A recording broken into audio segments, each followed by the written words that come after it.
All right. Good afternoon, everyone. My name is Deanna Fenton, Program Manager here at the Alliance, and it's my pleasure to introduce today's program, which will take a look at Life After Regions, UNOS's geography-based approach.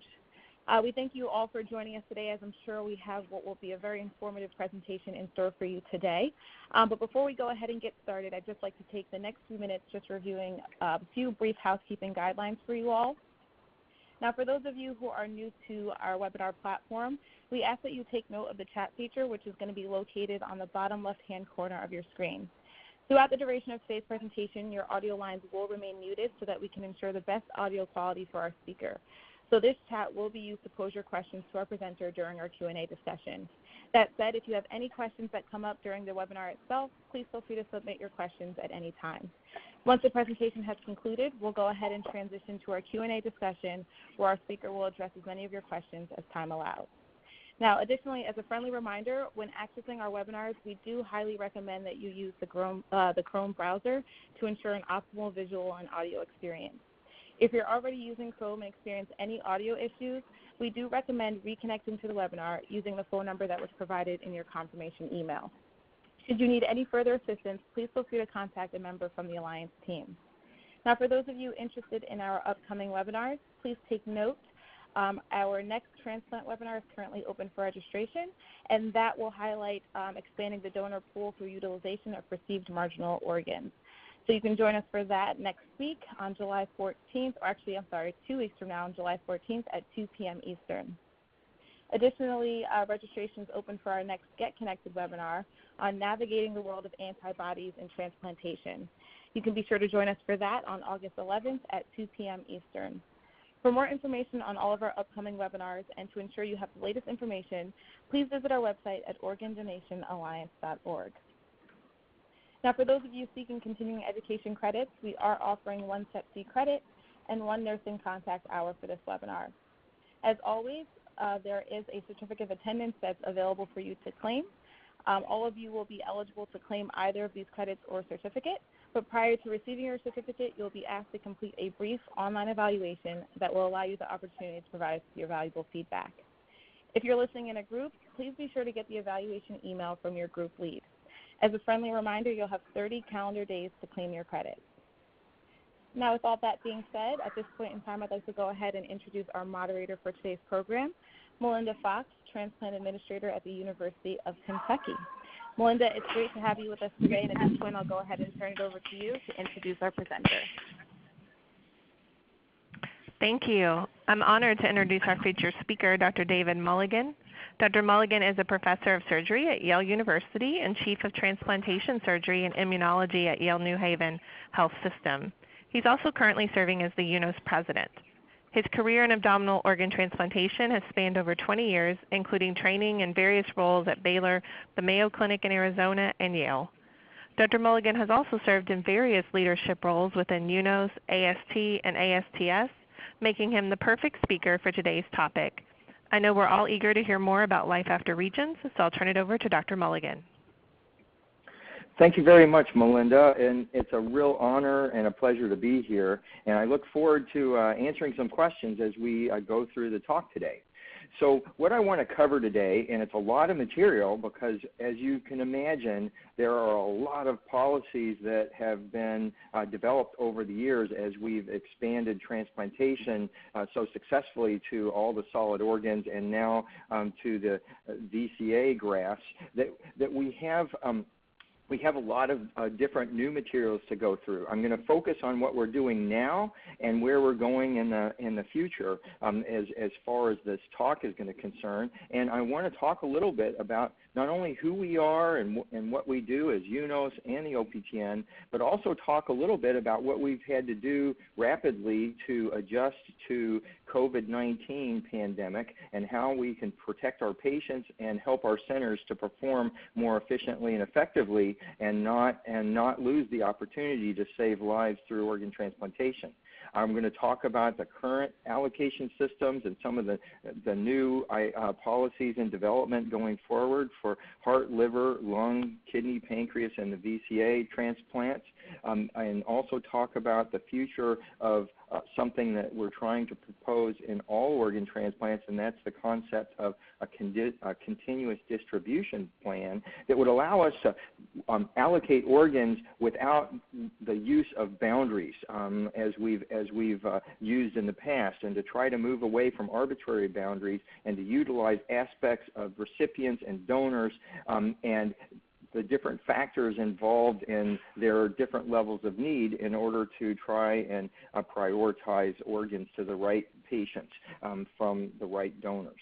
We'll talk about some of the projects that UNOS has been working on to try to improve our integration with data exchange between transplant centers and their the central computer network, and how we can do more efficient data exchange as we compile our information about our patients listed and then after transplant, as well as looking at how we can try to improve organ utilization by looking at our patterns of activity and what we've accepted. And then finally, I'm going to talk to a few concepts of some things on the horizon that I thought you'd be interested in, looking at ways to utilize more organs and to try to really reduce discards and to be able to extend organs that we haven't been able to successfully use with items like static cold storage so far.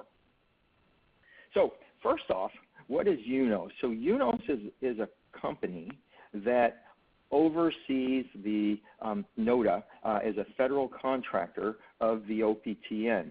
They act as a federal contractor, which is renewed regularly every 3 years to run the Organ Procurement Transplant Network through HRSA and the Department of Health and Human Services to develop policies and to use the computer network to match organs with transplant candidates and to try to do so all across the country in a way that preserves the concept of the final rule.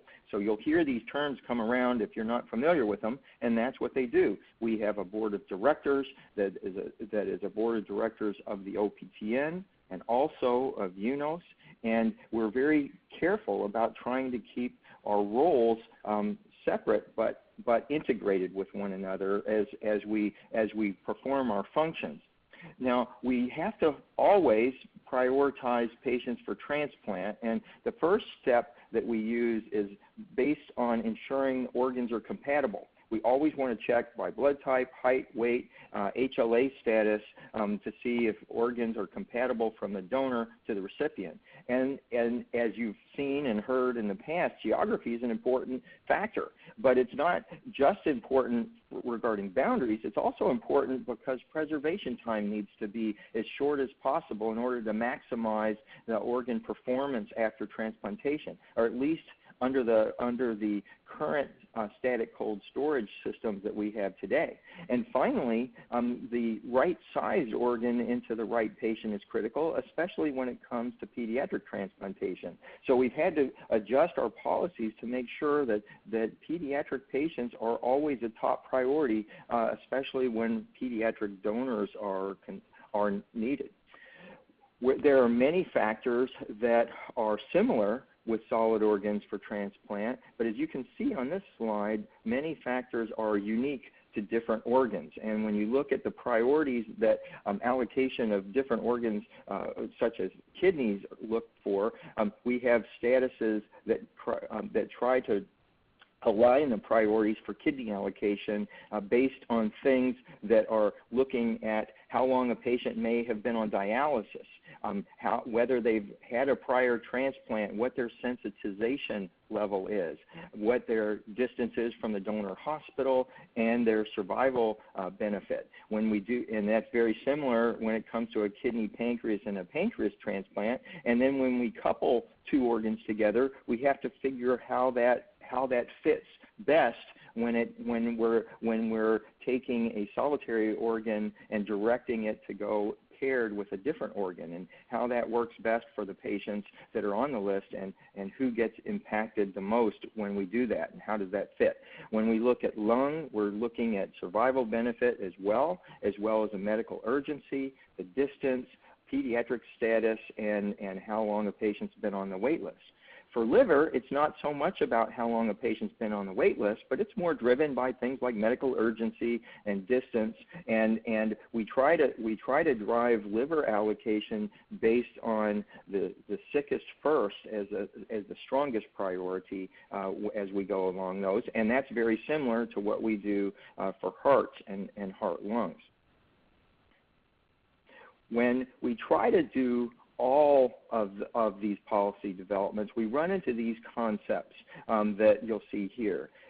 A lot of times when we approach a problem, we'll find out that there's not always equal access across the country. And as we're seeing in both good and bad situations, as we're seeing with the current pandemic, there's a lot of inequality as far as what's happening around the country based on what we're seeing here. And this slide depicts this small boy on the left side with access to apples falling right off the tree as the tree's leaning over. It looks like the poor guy on the right side isn't so lucky. And as we look at trying to have equality, giving each kid the same tool to do the same job, we still don't have even distribution in order to achieve what we need to equate.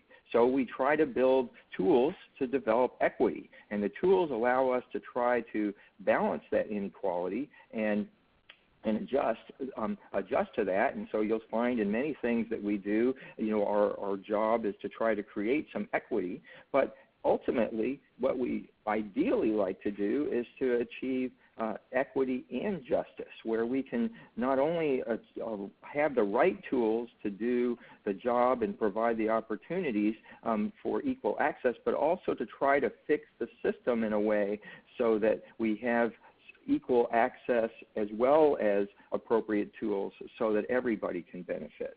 And these are the kind of principles that we apply when we look at organ allocation. Now, I want to say that prior to the development of this pandemic, we have been doing an extraordinary job, and every year for the past 7 years, we've seen continued increase in the number of transplants done in the United States, and we've seen nearly 40,000 transplants performed in the U.S. in 2019, and that's up 10.7% for deceased donors alone. And we've seen record numbers of living donor transplants also occurring. And as I'll show you on some of the next slides, some of that has changed, of course. At the beginning of this year, prior to the onset of the pandemic, we were even on a greater stride, continued growth, but I'll show you what's happened since we've had the onset of COVID. And in COVID, we've seen, as you can look on the graph here, as you've seen here, we've seen the number of transplants, which were achieving about 890 transplants per week as we were getting into early March, plummet to about 50% of where we were at a level of about 400 transplants as we were getting into the height of the pandemic. But we were able to make adjustments and to try to develop policies and to try to maximize the ability to utilize the donors that we had so that we could safely move back up, and we've recovered now almost to where we were when we were right ahead of the pandemic. And you can see the components that had the greatest contribution for that were in living donation, where the living donor transplants dropped to almost none here in the height of the pandemic, and only being performed in areas where COVID really wasn't seen. And that has come back very quickly now as we've started to emerge. But deceased donor transplants likewise dropped significantly. If we look at the policies that we created, which I've got to say that Brian Shepard and Merrill Johnson and the whole UNOS team was phenomenal in pulling together all of our resources and thinking about what we could do to help patients and to help transplant centers and to keep OPOs functioning in a safe and efficient manner. We first looked at how we can try to deal with clinical data when patients are listed with priority where updated data is needed in order to maintain waitlist status like we have in heart and like we have in liver, and try to see see if we can avoid having a patient have to come in and get exposed to potential COVID when they're getting their labs done, and just stick with the data that they had on their most recent lab draw, or if they had subsequent lab draws, but not make extra trips to increase their exposure so they could stay home and stay safe as much as possible if they weren't already in the hospital. We created refusal codes so that you could see if there was a candidate-related reason where there was a suspicion or a nasal swab positive for COVID, that we could have a refusal code for the candidate on the list, or a donor that might have a COVID positive. As we were developing rapid testing, they may have COVID testing, but if they didn't have a test or they couldn't get one quickly, if they had a fever or if they had imaging on a chest CT or chest x-ray that was suspicious, we would have a refusal code for that. And then also operational issues between the transplant or the OPO where it may not be safe to go perform a donation operation in a particular hospital because of COVID isolation, or in a transplant center where there may not be adequate blood supply available, or blood products like platelets especially, or the operating rooms were occupied using ventilators for COVID patients and there weren't any ICU beds available. So there were a lot of things that could be happening that we had to make adjustments for. We created an opportunity for having multiple people on a list inactivate if a transplant center wasn't going to be able to perform transplants for a period of time, and a way to capture the COVID-related national system data. So all these things were going on and enacted quite rapidly. We were also trying to waive some of the testing requirements for patients who were not yet on dialysis, not able to have blood drawn, again, the same kind of concepts, and also to be able to allow patients to continue to have waiting time accrued if they had to be inactivated. So many of these things were done rapidly, and I think had a big contribution to our ability to at least continue to move at 50% of what we were doing at the height of our performance as we kept going forward. And we did it extraordinarily safely. There have not been many cases of COVID in the peri-transplant period in the U.S. right now as I look across multiple registries. And most of the cases were patients that had been transplanted more remotely and not immediately perioperatively, although there have been few. And we haven't seen cases of donor transmission of COVID to recipients yet. And as you know, there's been one patient who received COVID who was young, got terrible lung fibrosis and damage. After she cleared the COVID, she was successfully transplanted with a lung transplant recently at Northwestern University. There's been issues with trying to look at how centers, if they've had to cut back due to COVID and changes, how that will be looked at with the MPSC, and we've had discussions with MPSC leadership so that we're keeping an eye on all the activities of all the centers going forward so that we can try to be have real-time and realistic outlooks on what's happening all across the country. And geographically, even though one center might be very busy during a month or two period of time while another center is virtually shut down, we can track those, and the MPSC will have the ability to do that. If we look at the committee meetings and the things that we do on a regular basis through UNOS, that's all gone virtual right now, all the way up to our June board meeting that we just had, which was done virtual. Brian has kept his team out of the office in Richmond almost completely now. The Organ Center is operating remotely 24/7 without a hitch, and it's worked extraordinarily well. We've been supported in every way from the Organ Center, IT support, and all the UNOS staff, and answering all the questions coming from transplant centers and patients as well.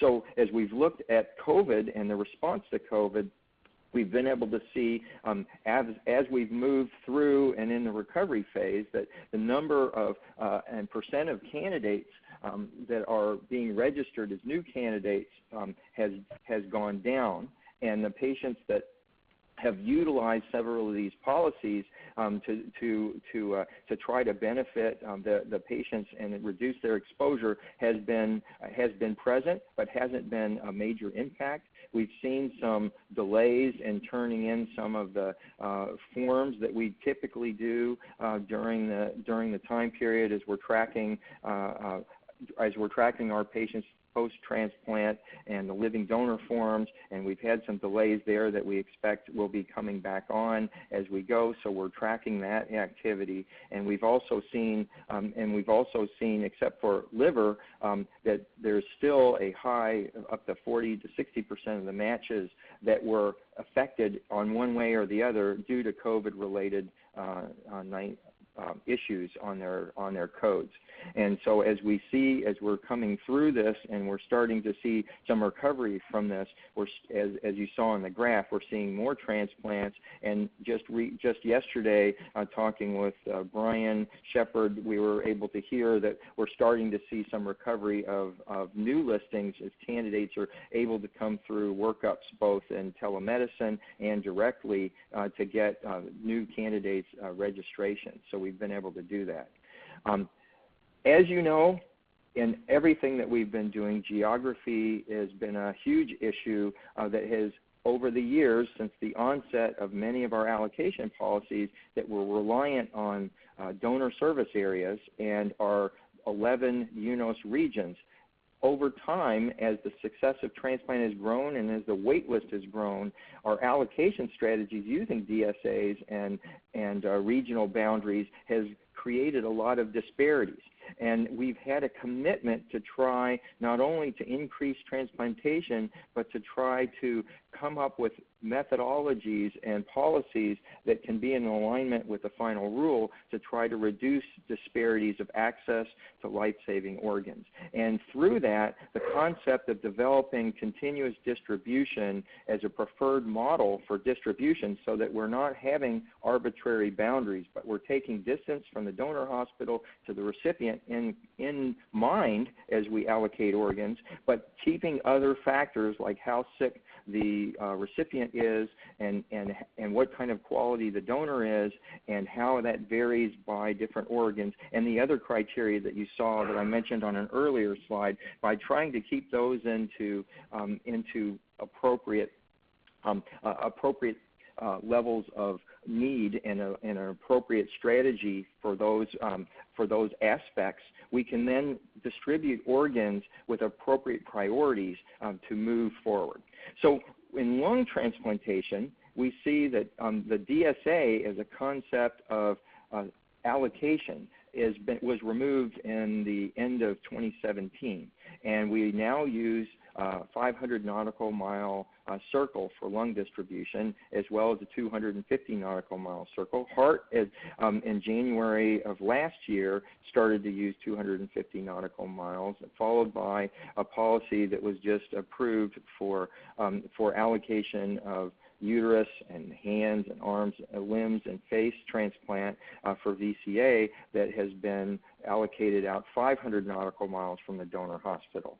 Liver just had the Acuity Circle policy, went into effect in February of this year, just before the pandemic changed everything. And prior to that, from November of the previous year in 2019, we had the institution of the National Liver Review Board. And then finally, kidney and pancreas have a policy that was approved in December of 2019 with plans to implement this December that utilizes another circle-based distribution. However, for kidneys, there's a proximity point additive to that, and there were amendments made at this most recent June board meeting, and then the plans to implement are still set for December of 2020. And so we'll go through those and review those as we come along. So let's talk about heart. Heart used to be allocated in status 1A, 1B, and 2 based on medical urgency. 3 general categories. There were exceptions for some candidates. Biological matching, of course, was done, and the distance from the donor hospital was also a factor, but waiting time was the tiebreaker. Well, what we found is that as we started to change the way we cared for end-stage heart failure, and we started employing more VADs, total artificial hearts, and ECMO devices, we started to see better how patients do on these devices and integrate how patients on a device can be put in the best allocation strategy for transplantation as a device is bridging the patient for transplant.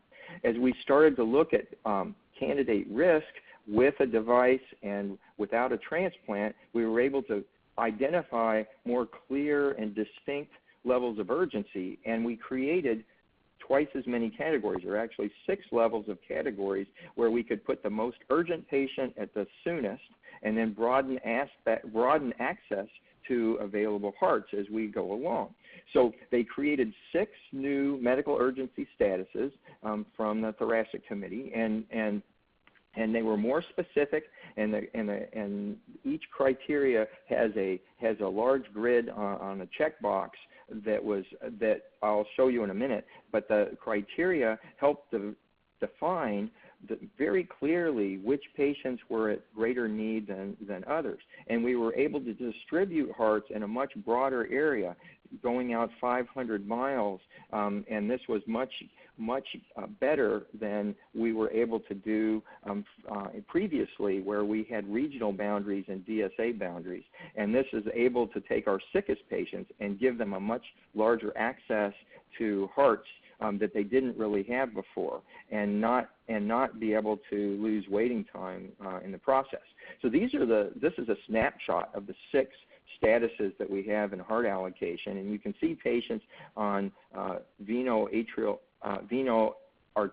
ECMO at the top, and patients that are certainly in the ICUs, on biventricular support, on ECMO. These are the patients that may have a life-threatening ventricular arrhythmias. Those are the status 1s, and just underneath them, as you can see, with a few lesser criteria, with a little bit of a better prognosis, are the status 2s. But 1s and 2s are all our very sickest patients that are on the wait list now. They have a 500 nautical mile distribution area when they're there, and that is clearly the sickest patients for the hearts. As we get into patients who can be dischargeable from the hospital, but they're still on a device, or patients that are on continuous IV therapy for vasopressors, and continuing to have, say, a balloon pump, or they're having complications from their device with, say, a pump thrombosis, a device infection, or bleeding that is associated with a device, or from their GI mucosa, or the thoracic, or their endotracheal bleeding. These patients are considered a status 3, and then on down the list, as you see, patients who are home but on the wait list with at least one organ dysfunction, and then all other active patients on the list is a status 6. But as you can see, it's very defined as you go down these statuses for where a patient can fit on the criteria, and then that's plugged into the allocation system so that we can do that. Now, similarly, lung allocation required a change, and their allocation is based on these circles, 250, 500, and on out, as you can see. This was done, again, as I showed you in 2017, and then DSA was removed rapidly from the equation so that we didn't have these arbitrary boundaries from the donor hospital. And by doing that, we were able to try to use an allocation standard that would take how sick a patient was from their pulmonary disease and try to allocate organs from a broader service area to give them more access, and not just have them based on their DSA and their UNOS region. And when they did this policy, they looked at the outcomes, as we do every time we change a policy. We study the outcomes at 4 months, 6 months and annually to try to follow up how is the impact of this allocation working, and are there any unforeseen consequences or things that we need to evaluate to modify a policy so that we can always keep patients safe, improve outcomes, do more transplants, and improve waitlist mortality as we go forward. We found so far that we're still evaluating this, the use of these different nautical mile circles, and we're looking at how the patients are doing on the wait list.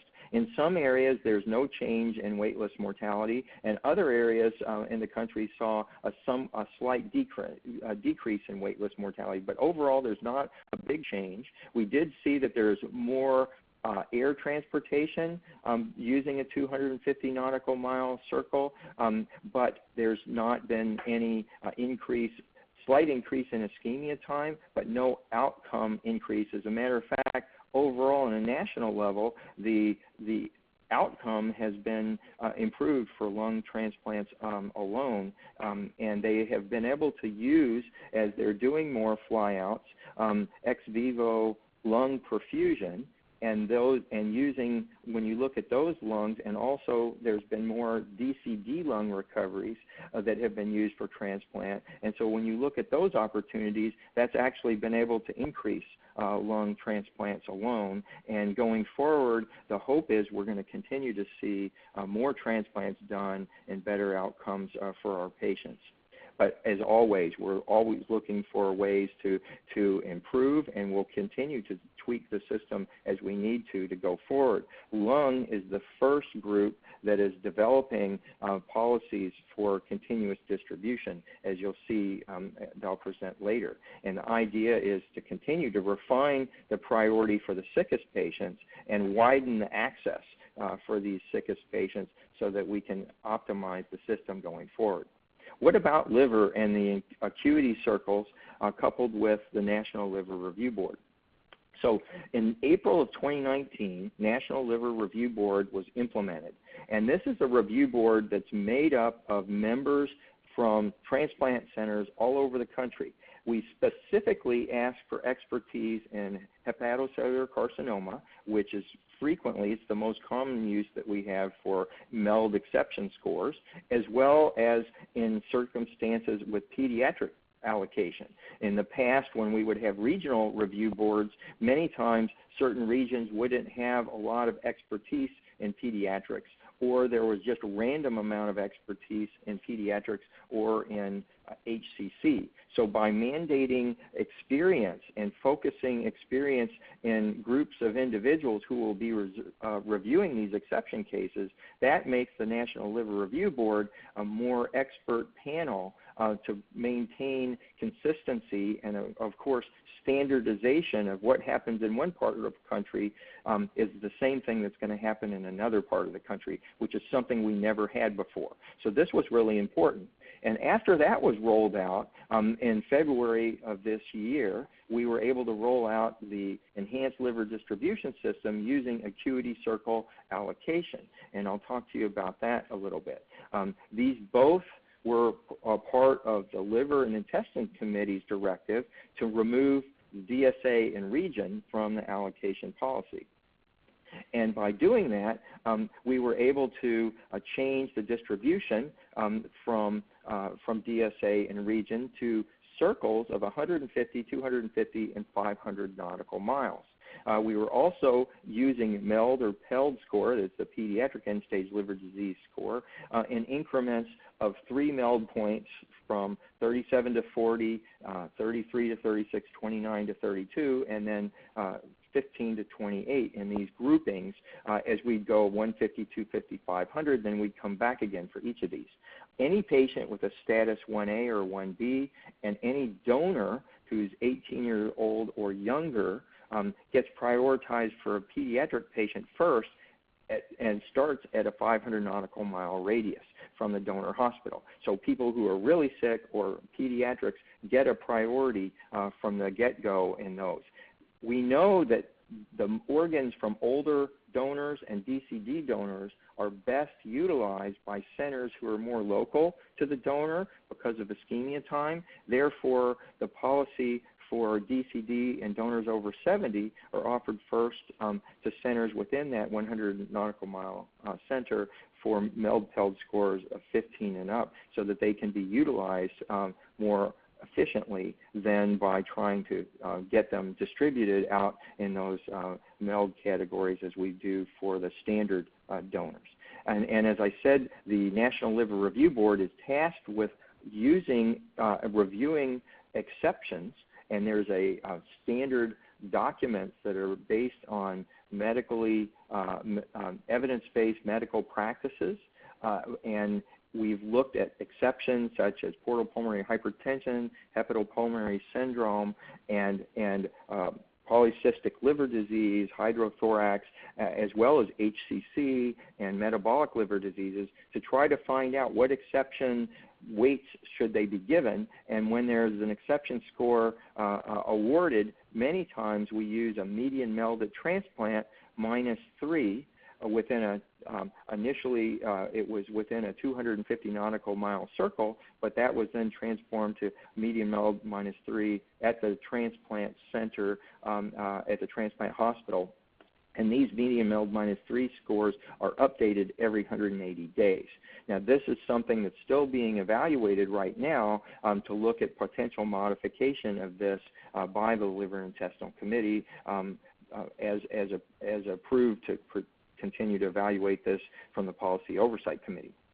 And again, as we look at the concepts to have these donor hospital fixed distance circles, this is what it looks like as we go out 250 and to 500 nautical miles from the donor hospital.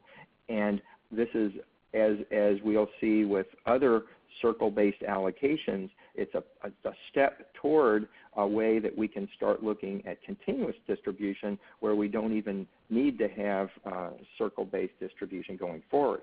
The other changes that we're looking at is how to award a kidney in a simultaneous liver-kidney distribution using that safety net principle that we created when we came up with simultaneous liver-kidney policies, and how we're going to be able to do that going forward most efficiently, as well as what we do with broader distribution with liver intestine candidates and how they fit in, and where the intestine only transplant candidates go as we go on, and where the best places for those candidates are.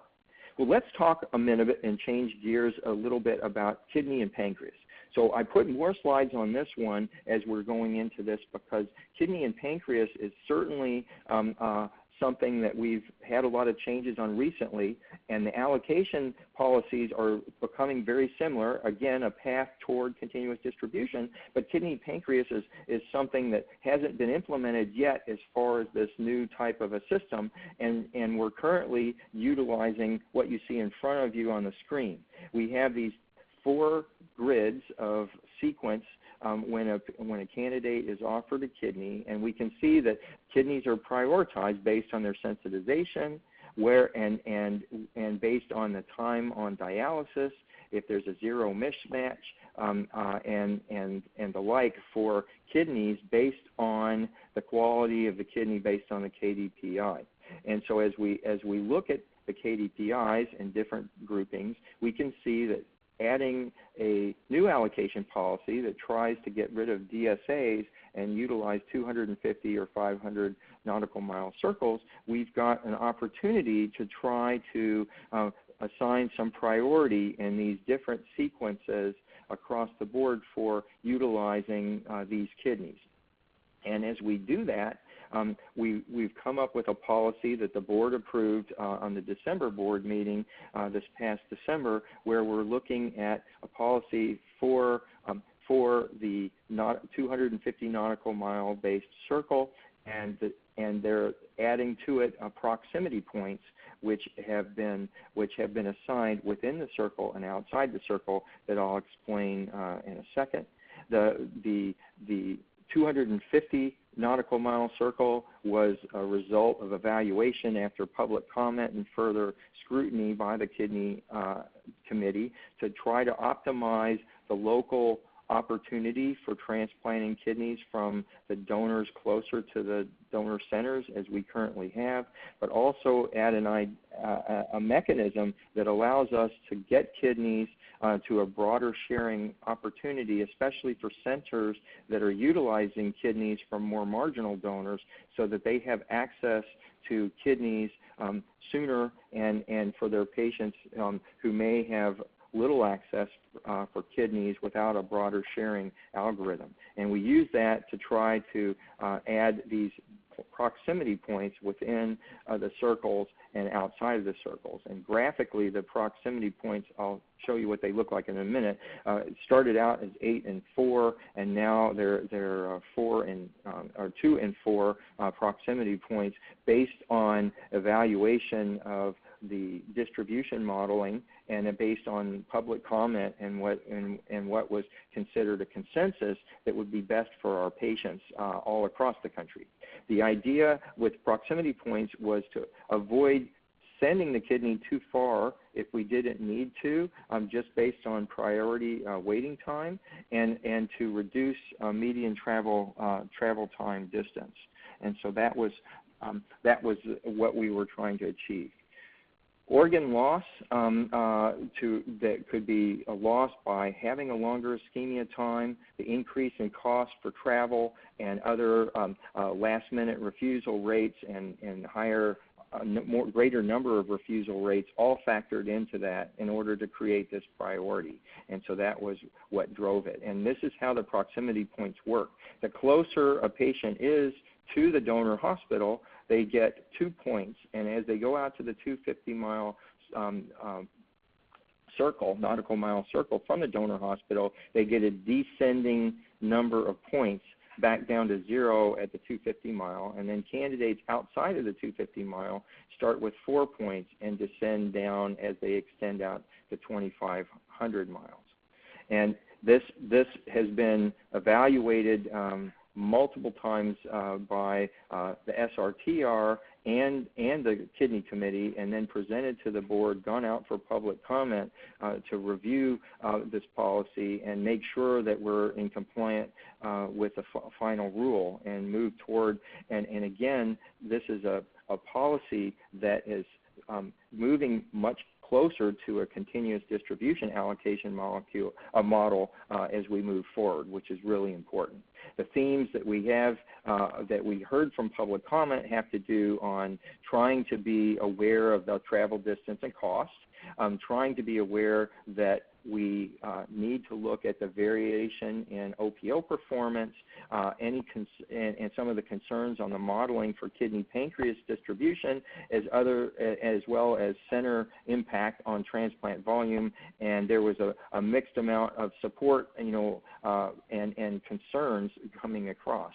And so we've looked at some of these proposals. We've looked at them based on the logistics, OPO performance, the modeling that we've done on the kidney-pancreas distribution, the KP-SAM, and then what the center level impact looks like, and continue to go back to make changes. And in a simultaneous fashion, the Pancreas Committee was also looking at the same phenomenon: impacts on travel logistics and ischemia time.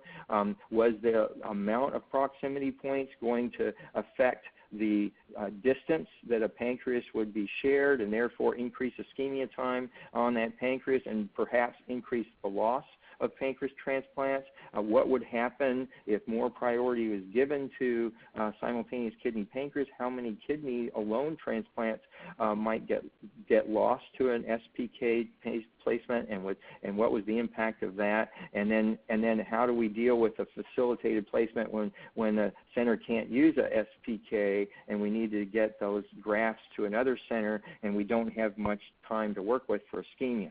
So we were able to look at all those logistics, proximity point numbers, impact on kidney alone, and facilitated placement. All those concepts were carefully evaluated by the Pancreas Committee, and then coming back to the committee together, there was a decision to change the circle size from the original proposal, 500 nautical miles to 250, So that's where that came from. We were able to reduce the maximum proximity points inside and outside the circle to what you saw, 2 and 4, from 4 and 8. And then we were able to allow kidneys. One area that came up is, well, what happens to patients and to donors from Alaska, and those kidneys are all flown into the Seattle airport, and in those cases, where do we draw a circle? Because it certainly doesn't make sense for the circle to originate in the donor hospital in Alaska. And so SeaTac Airport was used as a center for allocation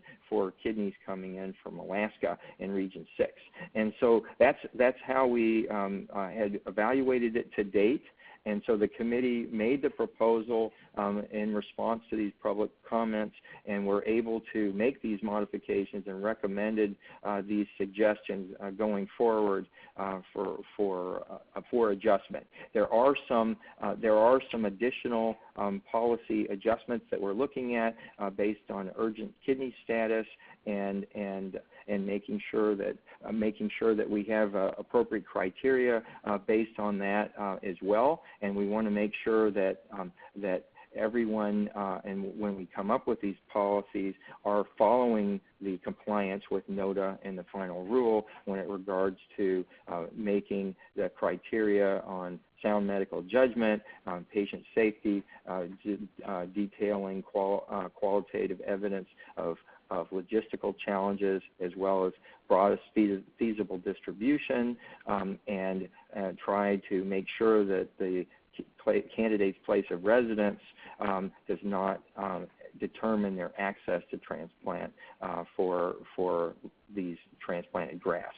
And so we know that those would be improved based on these adjustments that were made by the kidney committee and approved by the board as it's going forward. Now, we've talked about this concept of continuous distribution, and I think this is a really good fundamental concept to talk about. And the Lung Committee has already developed a concept paper that is discussing this, and they're farther along than anyone else, but kidney and pancreas are right behind them, and I think liver will be coming forward soon. And the idea is to try to create a numeric score that's a composite of the medical urgency of a patient, the placement efficiency, and how effectively we can get the organ to the patient, which is a surrogate for distance and some other factors, how a patient would do with that particular organ, and so we call that an outcome score, and then an access score of some kind as far as a patient access to those organs. And each of these components can create differential levels of priority within this composite score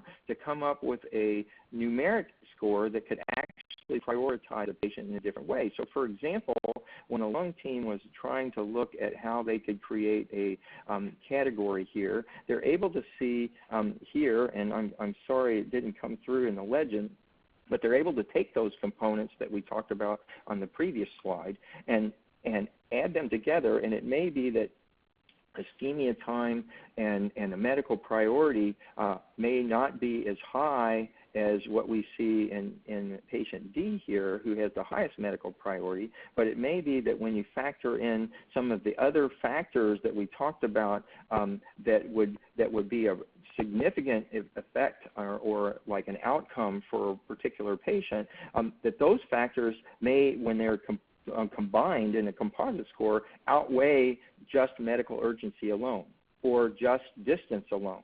And so by combining these factors, we can have a more efficient way of trying to allocate organs that go beyond just a distance and a boundary and take into effect a lot of criteria. And they don't just distribute based on medical urgency, but they take into account a lot of the criteria. And that's kind of the goal that we're looking at. And so for the Lung Committee, when the Lung Committee was doing this, they're past the idea of the concept of trying to categorize the attributes that they need to identify, and they're at the stage where they're actually prioritizing one attribute against another and then converting these into points.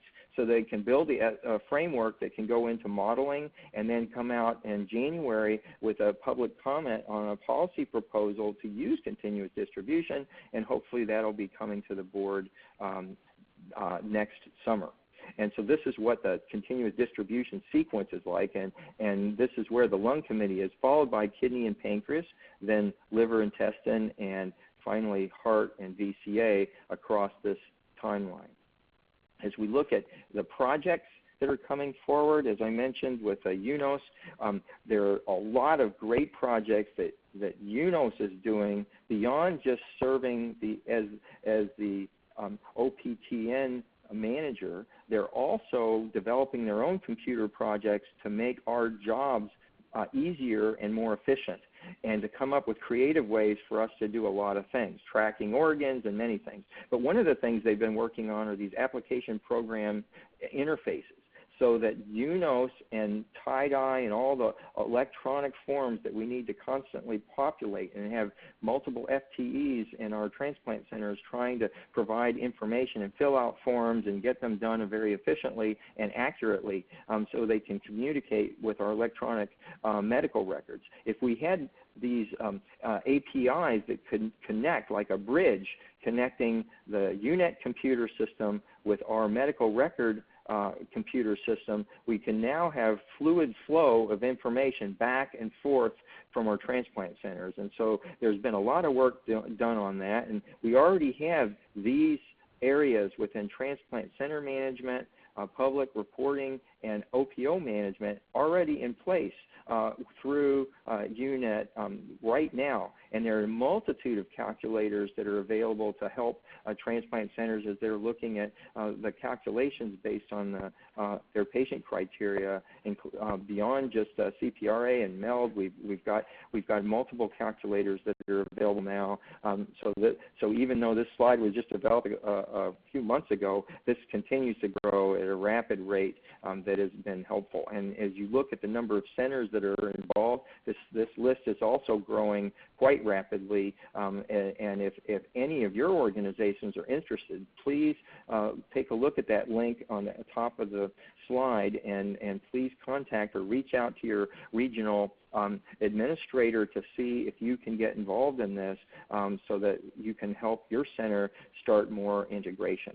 Another project that I'm really excited about that Brian and the research team have developed is the Kidney Accelerated Placement project. And the idea is to try to get over what we all think we do regarding donor characteristics that we're interested in looking at when we're trying to transplant kidneys. And this will ultimately apply to livers and hearts and lungs as well. But the project started with kidneys. We do the most of them, and we can get the most data as we're working on this right off the bat. But when we look at the kidneys, we look at actually what characteristics do we actually use when we're doing our kidney transplants.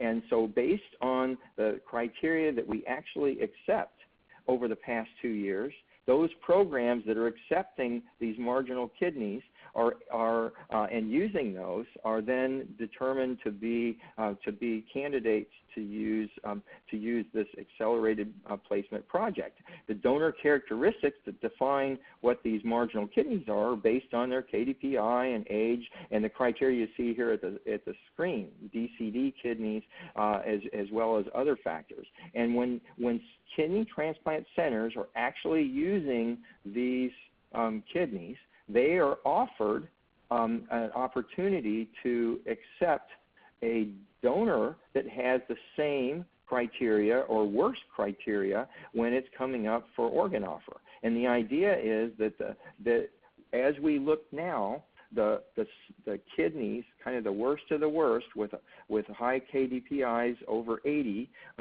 about 2,100 potential kidney donors, end up going to the organ center at UNOS for last placement. These are ones where the OPO has to give up. They can't seem to find a home, and they pass them on to the UNOS Organ Center. So they get a lot of kidneys, and on the average, when they get these kidneys, it's adding a lot of extra time, which results in ischemia time, and the placement of these kidneys are about 28%. So when you look at trying to find centers that are actually using the kidneys, and not just think they use the kidneys or think they're interested, but that's not actually what they do, you can have them break down very rapidly on the kidneys that end up going to the organ center, which is about 746 out of 3,348 kidneys. And when they're non-mandatory offers that go to the centers, we're able to use the accelerated acceptance criteria to place a significant number of these kidneys into a center faster and more directly to notify that center, we've got a kidney that we think you might be interested in based on your actual behavior, and allow that to happen so that we can reduce the discards. And so when we looked at what's happening in the first quarter, we actually found that we are able to identify these harder centers that will use these harder to place kidneys earlier, and that the idea is that we, although by still offering the kidneys along the algorithm that we have based on a kidney allocation score, we haven't been able to impact ischemia time yet.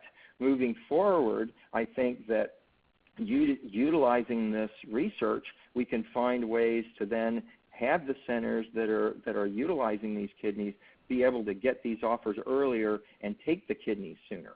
And so the idea is that we're finding that we don't realize exactly what we do, and there's an opportunity for us to either learn that other centers are successfully utilizing these kidneys and start to use them ourselves, or say that, you know what, these are just kidneys that we don't have very good luck with, and let's let them go to a center that has better luck than we do, and we don't need to waste the time for going through these offers because we're not really utilizing them. And so that's a great way to try to look at utilizing these kidneys. Now finally, I wanted to throw in a concept that I thought was one of the fastest, most significant ways that we as a community in the United States can increase the use of organs that we're currently not able to use, and to reduce discards and to use organs more efficiently and effectively, and that is by ex vivo organ perfusion systems. And there are multiple systems available for multiple organs, and I'm just going to show you a little bit of a snapshot on what we're seeing. But if you look at kidneys, we've been using pumps like this. This is a hypothermic pulsatile perfusion system that we've been using for years.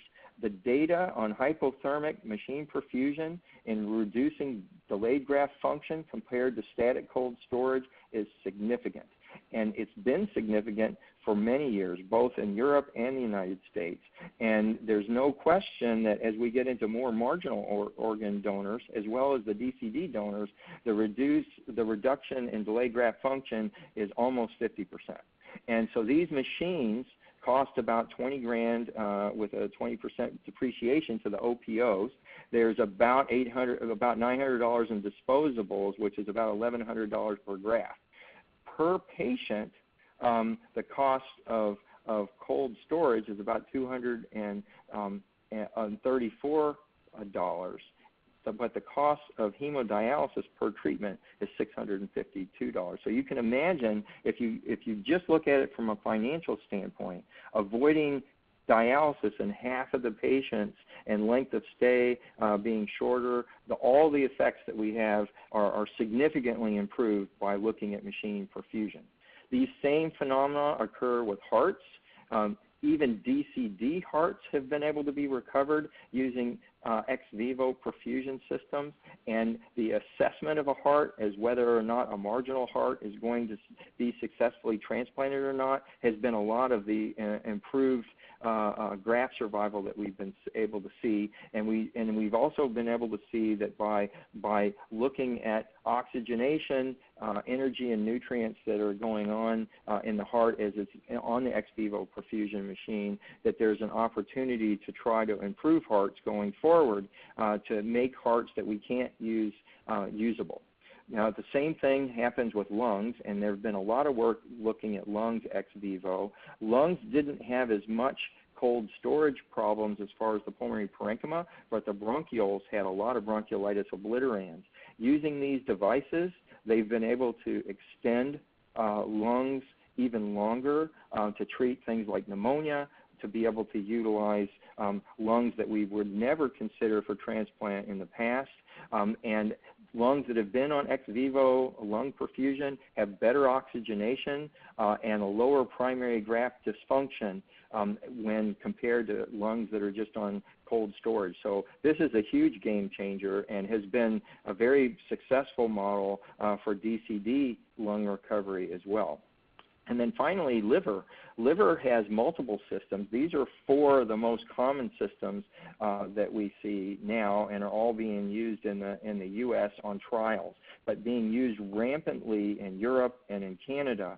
This machine perfusion has the opportunity to transform the field of liver transplantation, allowing clinicians to be able to recondition an organ, especially when it comes to metabolizing steatosis, and to utilize DCD donor livers with much longer ischemia times than the 30 minutes of warm ischemia that we can tolerate right now. By putting them on these devices, they can go out beyond an hour of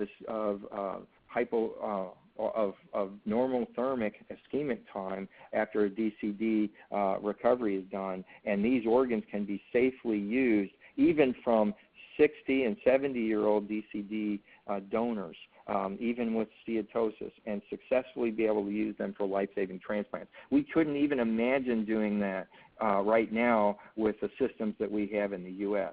So I would think that in conclusion about those concepts, if there is one thing that we can all talk to everyone we know about, trying to push to get a FDA fast track and get these machine perfusion devices approved so we can apply them and use them for our patients as they're doing in the rest of the world, we will significantly impact the number of transplants we can do and the quality of the transplants that we're doing, especially with extended donation.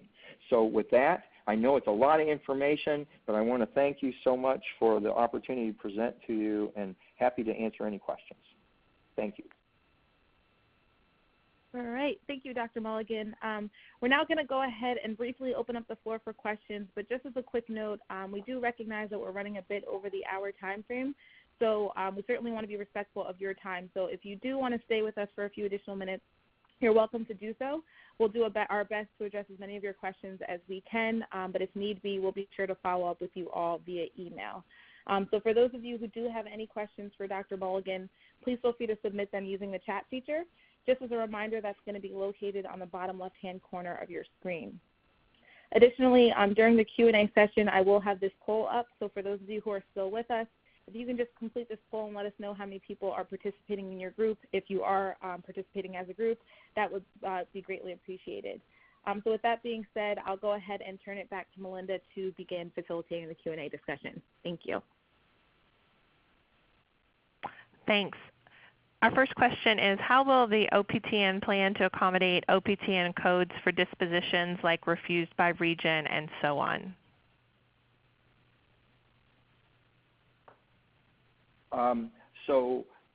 Is that question regarding codes regarding COVID?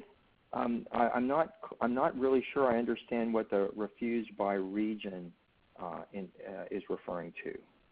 Could you be more specific? We'll see if they can provide more in the question tab. Okay. I do think they typed it early on in the conversation. I do know that. It popped up early in the presentation. And he said region versus mile ranges. I'm sorry. He typed in that he was talking about region versus mileage ranges. Well, you mean is the question regarding this policy? The distribution is already in effect. Right now, livers are offered across the nautical mile ranges, and right now we're all of these organ offer policies are developed so that we can try to not use donor service areas and regions anymore, and that we'll use the nautical mile ranges for allocation. So I think you're probably referring to the kidney as we move from region to the 250 nautical mile area as a first unit of distribution for the kidneys. That must be what you're referring to, and I think that again, this is a step toward that continuous distribution opportunity. But moving forward, everything tells us that we're going to be able to improve not only the transplants that we're doing, but also reduce the disparity for patients to have equal access to transplant if we can try to distribute based on something different than the arbitrary regional boundaries that were created 30 years ago. Great. Another quick question was, most of the allocation policies require consensus among OPOs and transplant programs. And the question is, could greater equity be achieved if standards were established in an objective manner? Was the question. Well, I think you're spot on regarding better consensus and better working relationships between transplant centers and OPOs. There's no question that the teamwork between transplant centers and OPOs carries with it some of the greatest impacts that we've seen with organ utilization in the United States. And I think we saw it happen in Region 6. We're seeing it happen in Region 1. The teamwork that we develop is so important to the growth of transplantation in the U.S. And I think that we need to try to develop more objective metrics so that our metrics are in alignment, and we're all working on that as a not only with a UNOS and OPTN, but also with the ASTS and the AST to try to work together to see what we can develop as collaborative opportunities to improve and to maximize our shared goals, so that we're all achieving the goals that we need to achieve, and that we're doing them in a way that can be more effective and drive success for OPOs as well as success for the patients and the transplant centers. And so there's no question that is an ongoing effort, and it's definitely a strategic plan for all of us. Thank you. The next question is, how do you address patient concern of increased kidney transplant waitlist time, as the increased geography circles will dilute the local organ offers? Well, that's a great question, and that is exactly what went into the remodeling and reworking of how to utilize proximity points in the best way in order to try to substitute for that local priority. So in essence, giving the right amount of proximity points allows the opportunity for there to be the right amount of local priority for kidneys. And as you know, depending on the quality of the kidney, from the donor kidney and where it comes out, because we're still using the CAS system to do the 4 categories of kidney allocation, where it comes out along those boxes often drives who's most likely to use them. And so the idea is twofold. One is to look at the centers right off the bat, as in the project with the kidney allocation, the advanced, kidney allocation, accelerated kidney allocation placement project is who is actually taking kidneys that may come from a KDP IV95, for example, and how do we get those kidneys to those centers that are the closest to the donor hospital with the shortest ischemia time as quickly as possible. And so the idea is that proximity points will provide priority for local centers. If a local center isn't interested, we have to have alternatives, though, so that those kidneys aren't just discarded because a local center wasn't interested, and we get the closest center that is interested that kidney in the fastest possible time. So having a broader circle allows us to do that more efficiently, and then having an opportunity in programs like the Accelerated Placement Project allows us to notify and make transportation plans and try to make opportunities for kidneys when the local centers may not feel comfortable using a kidney, but there's a center not that far away that can. And they'll have access to that sooner because they have a broader distribution system. And right now we're not very efficient at that, and we're discarding a lot of kidneys.